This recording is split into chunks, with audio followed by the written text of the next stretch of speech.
Hello students, आपण सध्या wave optics हा चॅप्टर अभ्यासत आहोत. आत्तापर्यंत आपण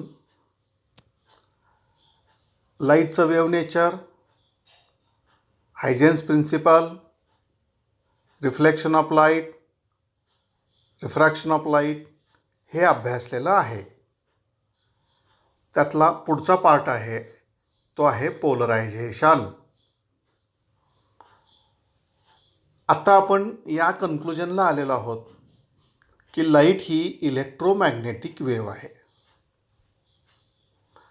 आपण त्याची अगोदर डायग्राम काढूया. तिथं आपण असं म्हणूयात, हा वाय ॲक्सिस आहे, हा एक्स ॲक्सिस आहे. इलेक्ट्रोमॅग्नेटिक वेव्ह ही इलेक्ट्रिक फील्डचे ऑसोलेशन आणि मॅग्नेटिक फील्डचे ऑसोलेशन याचं कॉम्बिनेशन आहे. इलेक्ट्रिक फील्डचे ऑसोलेशन आपण एक्स वाय प्रतलात घेऊयात. ऑलरेडी आपण हे अभ्यासलेलं आहे. आणि मॅग्नेटिक फील्डचे कॉम्बिनेशन, मॅग्नेटिक फील्डचे ऑसोलेशन्स हे हा झेड ॲक्सिस म्हणूयात, एक्स झेड प्रतलात घेऊयात. थोडक्यात सांगायचं झालं तर एक्स वाय प्रतल हे व्हर्टिकल प्रतलात आहे, तर एक्स झेड प्रतल हे हॉरिझॉन्टल आहे. व्हर्टिकल प्लेनमध्ये इलेक्ट्रिक फील्ड आहे, हॉरिझॉन्टल प्लेनमध्ये मॅग्नेटिक फील्ड आहे, आणि ह्या दोघांना डिरेक्शन ऑफ प्रोपगेशन परपेंडिक्युलर आहे. आता आपण एक एक मुद्दा बघूयात. Electromagnetic waves are generated by any accelerated charge and travel with velocity of light, that is 3 × 10⁸ metre per second. Charged पार्टिकलला ॲक्सलरेट केलं की इलेक्ट्रोमॅग्नेटिक वेव्स तयार होतात, आणि इलेक्ट्रोमॅग्नेटिकची वेव्हची जी व्हेलॉसिटी आहे ती आहे 3 × 10⁸ मीटर पर सेकंद. Secondly, the electric waves generated by the accelerated charges were always accompanied by magnetic waves and vice versa. म्हणजे इलेक्ट्रोमॅग्नेटिक वेव्स तयार झाल्या की त्याच्यामध्ये इलेक्ट्रिक फील्डचे ऑसोलेशन आणि मॅग्नेटिक फील्डचे ऑसोलेशन हे दोघंही असतात, आणि ते एकमेकाला परपेंडिक्युलर असतात. Next, number 3. The electric and magnetic fields are mutually perpendicular to each other and perpendicular to the direction of propagation. This clearly suggests that electromagnetic waves or light waves are transverse in nature. Electric fields oscillation, magnetic fields oscillation perpendicular एकमेकांना आणि propagationला perpendicular. याच्यावरून light ही म्हणजेच electromagnetic wave ही transverse नेचरची आहे असं लक्षात येतं. The electric factor produces the sensation of fission in the light waves. आता इथं पहा, आपण इलेक्ट्रिक फील्ड फॅक्टर जो आहे तो ईनं दाखवूयात, मॅग्नेटिक फील्ड फॅक्टर जो आहे तो बीनं दाखवूयात. यातलं इलेक्ट्रिक फील्ड फॅक्टर लाईटचे सेन्सेशन दाखवतो, आणि म्हणून पोलरायझेशन अभ्यासताना आपण लाईटचे ज्यावेळेस म्हणजेच वेव्हचे व्हायब्रेशन्स विचारात घेणार आहोत त्यावेळेस इलेक्ट्रिक फील्डचे व्हायब्रेशन कन्सिडर करणार आहोत. Next point.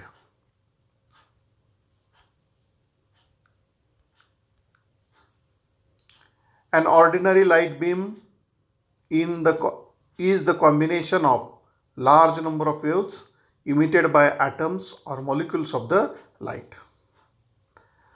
आता ऑर्डिनरी लाईट बीम याचा अर्थ बघूयात. आपल्या घरामध्ये ट्यूबलाईट असतो, इलेक्ट्रिक बल्ब असतो, त्यांनी इमिट केलेला लाईट तो ऑर्डिनरी लाईट आहे. मग तो कशाचं कॉम्बिनेशन आहे, तर त्याच्यात large number of waves emitted by atoms or molecules असतात. पुढचा मुद्दा वाचूयात म्हणजे आणखी एक्सप्लेनेशन व्यवस्थित होईल. Each atom produces a wave with its own orientation of electric vector E. आता बघा, आपण थोड्या वेळ असं म्हणूयात, हे एक प्रतल आहे सर्क्युलर आकाराचं दाखवलं आहे. एका ॲटममुळं वेव्स तयार झालेत, त्याचे इलेक्ट्रिक फील्ड व्हर्टिकल पोझिशनमध्ये आणि डिरेक्शन ऑफ प्रोपगेशन त्याला परपेंडिक्युलर, म्हणजे फिगरच्या प्लेनला परपेंडिक्युलर. दुसऱ्या ॲटममुळं प्रोड्यूस झालेले वेव्स ह्या हॉरिझॉन्टल प्रतलात, त्यांचं प्रोपगेशन परत फिगरला परपेंडिक्युलर.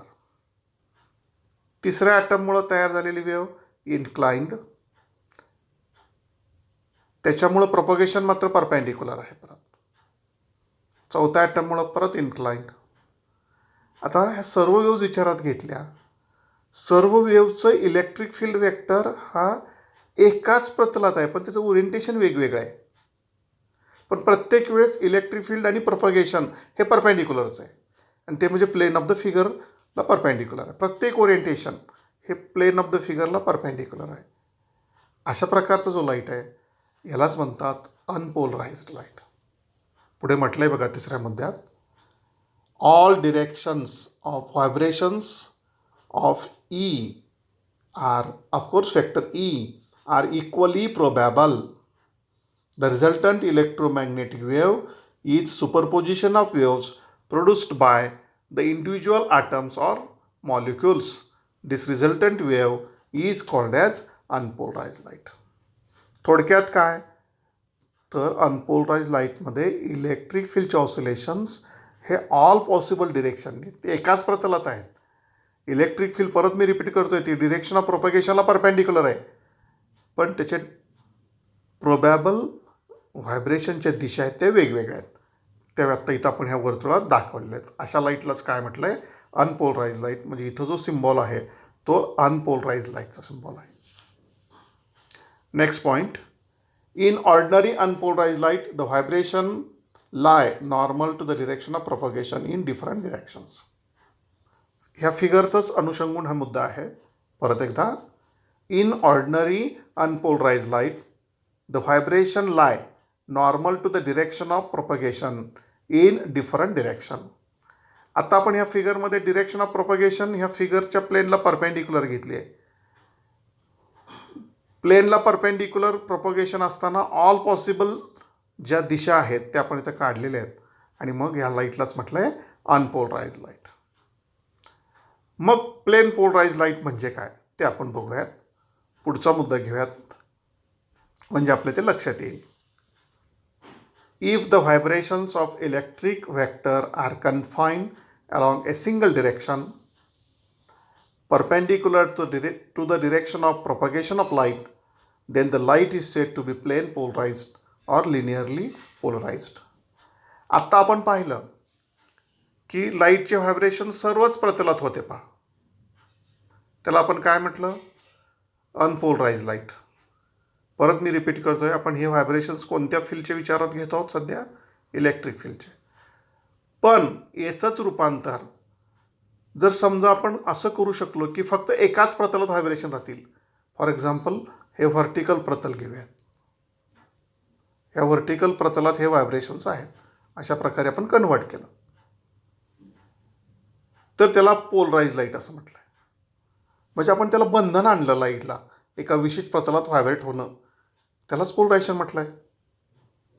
आणि म्हणून लिनियर पोलराइज्ड लाईट म्हणजे काय बघा, the vibrations of electric vectors are confined along a single direction perpendicular to the direction of propagation of light, then the light is said to be plane polarised light. Next point, the phenomena of confining the vibrations in a specific direction normal to the direction of wave motion is called as polarization. परत एकदा काय व्याख्या आहे, the phenomenon of confining the vibrations in a specific direction normal to the direction of wave motion is called as polarization. याच्यानंतर आपल्याला दोन व्याख्या अभ्यासाचे आहेत, प्लेन ऑफ व्हायब्रेशन आणि प्लेन ऑफ पोलरायझेशन. परत एकदा आपण वेगळ्या प्रकारे फिगर काढायचा प्रयत्न करूयात. आपण असं म्हणूयात आपल्याकडे हे एक प्रतल आहे, प्लेन आहे, त्याला नाव देऊयात ABCD. लाईटचे इलेक्ट्रिक फील्ड हे या प्रतलात व्हायब्रेट होत आहेत, एकाच प्रतलात आहेत. म्हणजे पोलराइज्ड लाईट आहे. ज्या प्रतलात व्हायब्रेशन्स आहेत त्या प्रतलाला प्लेन ऑफ व्हायब्रेशन म्हणतात. बघा इथं प्लेन ऑफ व्हायब्रेशनची काय व्याख्या आहे. Number 7, the plane containing